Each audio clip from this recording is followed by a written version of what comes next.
안녕하세요. CMS 영재관입니다.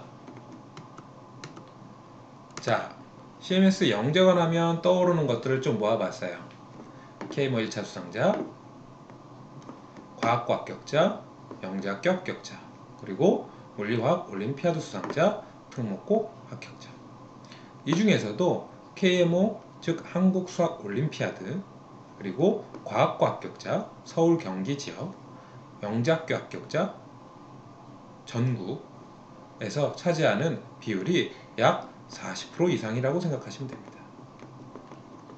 과학과 합격자는 서울 경기 지역에서 30% 이상을 CMS에서 보내고 있고, 특히 가장 유명한 CMS의 실적은 바로 영재학교 합격자죠. 전국 800명이 안 되는 친구들 중에 324명을 CMS에서 합격시키고 있습니다.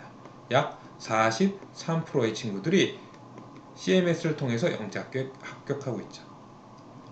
이건 무슨 얘기일까요? 바로 이런 꿈을 이루고 싶은 친구들, 우리나라에서 이과적인 이과, 수학, 과학에 재능이 있는 친구들이 가장 좋아하는 학원이 바로 우리 CMS 영재관이다 라고 생각하시면 될 것 같습니다. 자, 그러면 CMS 영재관은 아까 보여드린 경시랑 입시만 하는 곳인가? 그렇지 않습니다. 기본적으로 CMS 학원은 교과 학원입니다. 수학 교과를 근간으로 해서 수학 교과를 탄탄하게 다진 이후에 경시를 하고, 경시를 한 친구들 혹은 경시하지 않더라도 고등 입시를 하고 있습니다. 결론적으로 CMS 영재관은 수학과 입시를 함께 하는 학원이다 라고 생각하시면 됩니다. 고등 입시뿐만 아니라 대학교 입시도 하고 있어요. 자, 그러면 학원을 좀 비교를 해 드릴게요. 내신 전문 학원이 우리나라엔 굉장히 많죠. 주변에 있는 대부분의 학원들이 내신을 전문으로 하고 있는 학원이고, CMS 학원은 내신을 전문으로 하고 있는 학원은 아닙니다. 그래서 서로 달라요. 어떤 부분이 다른지 한번 들여다볼게요. 자, 이렇게 다릅니다. 내신 전문 학원에서는 천천히 해야 되지만 영재관에서는 빠르게 합니다. 내신 전문 학원에서는 꼼꼼해야 되죠. CMS 영재관도 꼼꼼하게 가르칩니다.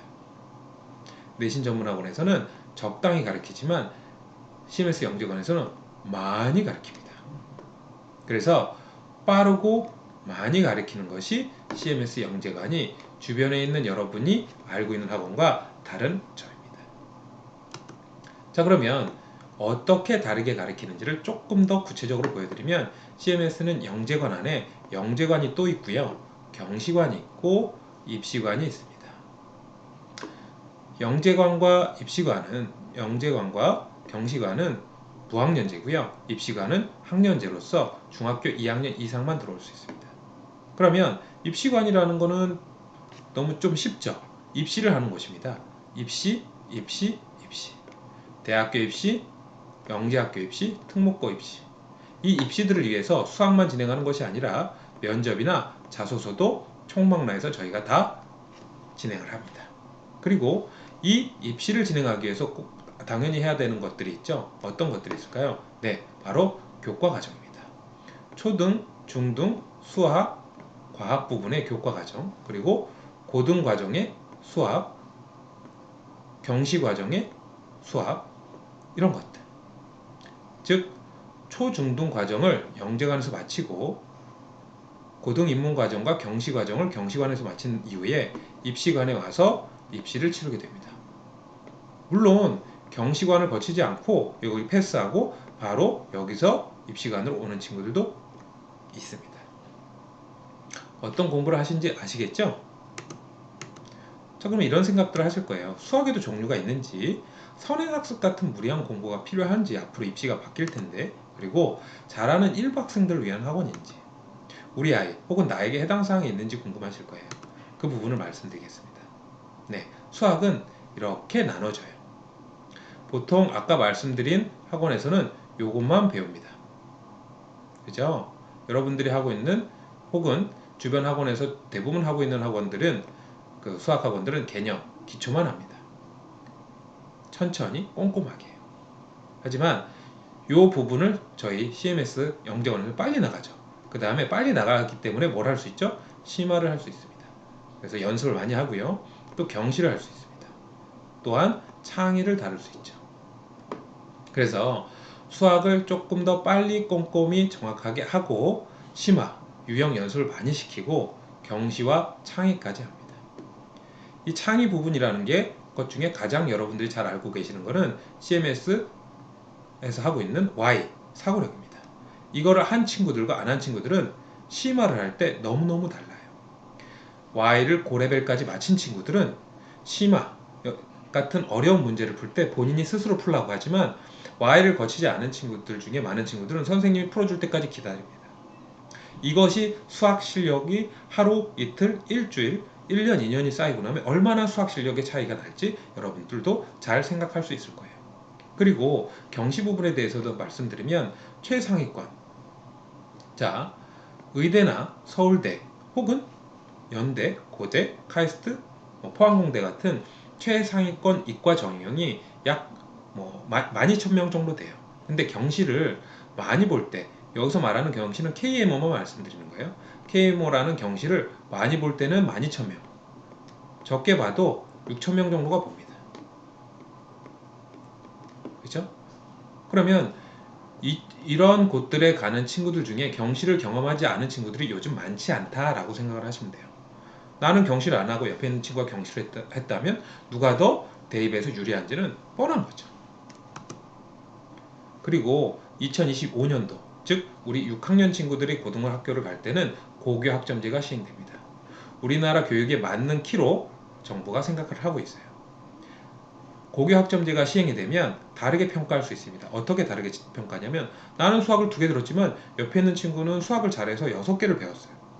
그러면 똑같은 수학을 들은 게 아니니까 다르게 평가받을 수 있잖아요. 그러니까 그때부터는 자소서, 추천서, 독서, 봉사 이런 부분들이 축소되거나 없어집니다. 그럼 무엇을 평가하게 될까요? 네, 바로 실력을 평가하게 됩니다. 가장 중요한 거는 실력, 무엇을 들었는지와 실력이 있는지 이 두 가지를 평가하게 되겠죠. 자, 그 표를 보여드리면 이렇습니다. 고등학교 1학년 때는 똑같이 듣습니다. 누구나 어떤 계열을 선택을 하던, 그죠? 근데 2학년과 3학년에 올라가면 서로 다른 것들을 선택해서 얼마든지 들을 수 있다는 겁니다. 그래서 어떤 친구는 2개만 듣고 어떤 친구는 4개, 5개, 6개를 들을 수 있는 겁니다. 자, 이거는 조금 어려운 표가 될 수도 있지만 간단하게 말씀드리면 뭐냐면 쉬워요 라고 하는 그룹은 점수가 90점 이상 받는 친구들, 할만해요 80점 이상 받는 친구들을 얘기합니다. 그러면 초등학교 때, 중학교 때, 고등학교 때 90점, 80점을 받는 친구들이 얼마나 될까요? 네, 약 70%, 중학교 때는 40%, 고등학교 때는 누적해봐야 7% 정도밖에 안 됩니다. 이거를 수치적으로 보면 초등학교 때는 1이라고 볼 수 있는데 중학교에 올라가면 9로 점프합니다. 왜냐하면 학교 시험 공부를 20일 정도 하는데 그 중에 5일을 하니까요. 그렇게 한 친구들 중에 40%가 할만해요. 즉 80점을 넘기 때문에 대략 초등학교 때보다 9배가 학교 수학이 어려워진다고 생각하시면 됩니다. 문제는 고등학교예요. 고등학교 보실게요. 고등학교로 올라가면 평균 한 달 정도 고등학교는 내신 대비를 하는데 그 중에 절반에 가까운 14일 정도를 수학만 공부합니다. 그럼에도 불구하고 7%만 할만하다고 얘기해요. 그러다 보니까 초등학교 때에 비해서 어때요? 140배 수학을 어렵게 느낍니다. 그래서 수포자가 탄생하는 거죠. 그런데 이게 140만 유지가 돼도 너무너무 힘든데 수학이 아까 말씀드린 대로 고교 학점제가 시행이 되면 이 140이 200까지 늘어날 수 있습니다. 왜냐하면 수학을 다른 친구들과 똑같이 4개만 듣고 졸업하는 게 아니라 무려 6개까지 들을 수 있어요. 그럼 수학을 6개 들은 친구와 4개 들은 친구 달라지겠죠. 이해 가시죠? 그래서 수학을 더 많이 들으면 들을수록 수학에 대한 어려움이 더 가중되기 때문에 그 비율로 따지면 1에서 200까지도 올라갈 수 있다. 그만큼 수학이 어려워진다. 점점 갈수록. 근데 고등학교 올라갈 때 갑자기 어려워지기 때문에 미리미리 대비를 반드시 해야 된다는 거죠. 자, 그러면 뭐가 중요하다고요? 앞으로 대학교를 가기 위해서 뭘 배웠는지가 가장 중요하죠. 수학을 6개 배웠는지, 5개 배웠는지, 4개 배웠는지, 3개 배웠는지. 여러분들도 생각을 해보면 대학교에서 학생들을 뽑을 때 우리 학교에 와서 잘 공부할 친구들을 뽑아야 되잖아요. 그런 친구들은 어떤 친구들일까요? 수학을 잘하는 친구들이 우리 학교에 와서 공부를 잘하겠지라고 보통 생각을 많이 하겠죠. 그래서 가장 변별력 있는 과목이 바로 수학이죠. 그리고 그 수학을 6개 들으면 뭐예요? 실력이 있어야 되죠. 이 두 가지를 평가한다는 거죠. 다시 얘기하면 수학에서 뭘 배웠는지와 실력이 있는지를 평가한다. 교과와 사고력을 평가한다. 그래서 반드시 빠른 선행과 또 심화, 교과 심화가 필요하고요. 사고력을 통해서 여러 유형들을 다룰 수 있는 힘이 필요하다는 거죠. 그런데 사고력을 뭐 5레벨까지만 한다든가 10레벨까지만 한다든가 이러면 안 된다는 거죠. 사고력도 전부 다 해야 되고 교과도 빠르게 해야 됩니다. 그래서 수학 공부 시간이 앞으로는 더 늘어날 수밖에 없다 이렇게 말씀드려요. 근데 이거를 무한정 늘리는 거는 여러분들한테 부담이 너무 많이 되잖아요. 그래서 저희가 6학년 이하 친구들을 위해서 교과 사고력을 적절하게 잘 병행하면서 미래에 딱 고교 학점제에 딱 알맞는 학습량을 채워줄 수 있는 프로그램을 이번에 개발을 했습니다. 바로 Y즈입니다. 사고력 1등인 사고력관에서 Y를 듣고요. 교과 1등인 영재관에서 교과를 듣는 거죠. 그래서 현재 6학년 이하의 학생들을 위해서 영재관으로 자동 승급하는 YG라는 프로그램을 만들었습니다. 네, 그럼 YG 프로그램 영상 함께 보시죠.